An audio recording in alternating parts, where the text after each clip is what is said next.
സകല മനുഷ്യരും യേശുക്രിസ്തുവിൻ്റെ കാൽവറി മരണത്തെ ഓർക്കുകയും ധ്യാനിക്കുകയും ചെയ്യുന്ന ഒരു ദിവസമാണ് ഇന്നത്തെ ദിവസം. ധന്യനായ പൗലോസ്ലീഹ കൊലോസിയിലെ വിശുദ്ധന്മാർക്ക് എഴുതിയ ലേഖനത്തിൽ നിന്ന് ക്രിസ്തുവിൻ്റെ കാൽവറി മരണത്തെ പരാമർശിക്കുന്ന ഒരു തിരുവെഴുത്താണ് ഈ ഗുഡ് ഫ്രൈഡേ നമ്മൾ ധ്യാനിക്കാനായിട്ട് പോകുന്നത്. കൊലോസ്യർക്ക് എഴുതിയ ലേഖനം 1-ാം അധ്യായം 20-ാമത്തെ വാക്യം.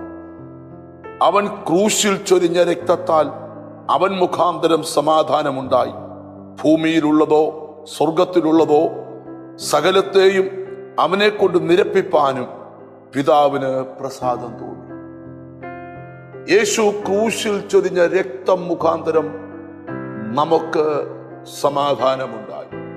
യെശയ്യാ പ്രവചനം 53-ാം അധ്യായം നമ്മൾ പഠിക്കുമ്പോൾ ക്രിസ്തുവിന്റെ ജനനത്തിന് വർഷങ്ങൾക്ക് മുമ്പ് ജീവിച്ചിരുന്ന പ്രവാചകനായ യെശയ്യാവ് ക്രിസ്തുവിന്റെ കാൽവരി മരണത്തെ വെളിപ്പെടുത്തുന്ന ഭാഗമാണ് യെശയ്യാ പ്രവചനം 53-ാം അധ്യായത്തിന്റെ വിവരണം. ഒരു പാപവും ചെയ്യാത്തവൻ ദൈവരൂപത്തിലിരിക്കെ ദൈവത്തോടുള്ള സമത്വം മുറുകെ പിടിച്ചുകൊള്ളണമെന്ന് വിചാരിക്കാതെ ദാസരൂപമെടുത്ത് വേഷത്തിൽ മനുഷ്യനായ ക്രിസ്തു, ഒരു പാപവും ചെയ്യാത്തവൻ നമ്മുടെ പാപം വഹിക്കുവാൻ തയ്യാറായി. 8 അടി പൊക്കമുള്ള 80 കിലോ ഭാരമുള്ള പച്ച പന്മരക്കുരിശ് എടുത്തുകൊണ്ട് യെശയ്യാ 53 നമ്മുടെ എല്ലാവരുടെയും അകൃത്യം അവന്റെ മേൽ ചുമത്തി. ഒരു പാപവും ചെയ്യാത്ത ക്രിസ്തുവിന്റെ മേൽ നമ്മുടെ എല്ലാം പാപം പിതാവ് ചുമത്തി. സ്തോത്രം. ഞാനും നീയും അനുഭവിക്കേണ്ട ശിക്ഷ എന്റെ കർത്താവ് കാൽവറിയിൽ സ്തോത്രം അനുഭവിക്കുകയാണ്.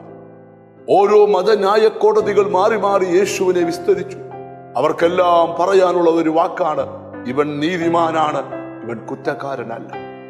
എന്നിട്ടും അവനെ ക്രൂശിച്ചു കൊല്ലുവാൻ അവർ തീരുമാനിച്ചു. സ്തോത്രം.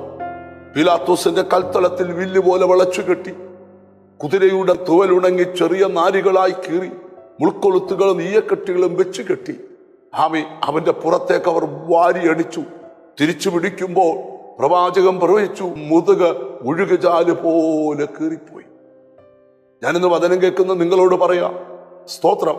യേശു അടിയേറ്റത്, യേശു തുപ്പലേറ്റത്, യേശു അപമാനമേറ്റത് യേശു ചെയ്ത തെറ്റിനല്ല, നീയും ഞാനും ചെയ്ത തെറ്റിന. ഇന്ന് ക്രിസ്തുവിന്റെ ക്രൂശീകരണം ധ്യാനിക്കുന്ന ഈ ഗുഡ് ഫ്രൈഡേ യേശു ക്രിസ്തുവിനെ സ്വീകരിച്ച ഓരോ ദൈവമക്കളും ഓർക്കണം, സ്തോത്രം, നമുക്ക് വേണ്ടി എത്ര വലിയ വിലയാണ് ക്രിസ്തു കാൽവറിയിൽ കൊടുത്തത്. ന്യായപ്രമാണം എന്ന ശാപത്തിൽ നിന്ന് നമ്മെ വീണ്ടെടുക്കുവാൻ, നാം പുത്രത്വം തരുവാൻ, നമ്മളെ മക്കളാക്കുവാൻ, അവകാശിയാക്കാൻ ഇതാ പിതാവ് നമുക്ക് വേണ്ടി പുത്രനെ അയച്ചു തരികയാണ്. അവിടെ എഴുതിക്കുക, അവൻ ക്രൂശിൽ ചൊരിഞ്ഞ രക്തം മുഖാന്തരം നമുക്ക് സമാധാനമുണ്ടായി. ഇന്ന് നാം അനുഭവിക്കുന്ന എല്ലാ സമാധാനത്തിന്റെയും മുമ്പിൽ ക്രിസ്തുവിന്റെ ക്രൂശ് മരണമാണ്. ഒരു നിമിഷം ആ ക്രൂശിനെ ധ്യാനിച്ചുകൊണ്ട് പ്രാർത്ഥിക്കാം. ഞങ്ങളുടെ ദൈവമേ, സ്വർഗസ്ഥ പിതാവേ, അങ്ങ് തന്റെ പുത്രനെ ഞങ്ങൾക്ക് അയച്ചു തന്ന് ഞങ്ങളുടെ പാപത്തിന് പരിഹാരം ഉണ്ടാക്കിയത് ഞങ്ങൾ ഓർക്കുന്നു കർത്താവ്. എന്നോട് ചേർന്ന് പ്രാർത്ഥിക്കുന്ന മക്കൾക്ക് വേണ്ടി പ്രാർത്ഥിക്കുന്നു. ആ ക്രൂശിനെ ധ്യാനിച്ചുകൊണ്ട്, ക്രൂശിക്കപ്പെട്ട യേശുവിനെ ധ്യാനിച്ചുകൊണ്ട്, യേശുവിന്റെ വചനം ധ്യാനിച്ചുകൊണ്ട് ഓരോ ദിവസവും ജീവിപ്പാൻ കൃപ കൽപ്പിക്കാം. പ്രാർത്ഥിച്ച നിന്റെ മക്കളെ തൃക്കരങ്ങളിൽ ഏൽപ്പിക്കുന്നു, അനുഗ്രഹിക്കുന്നു.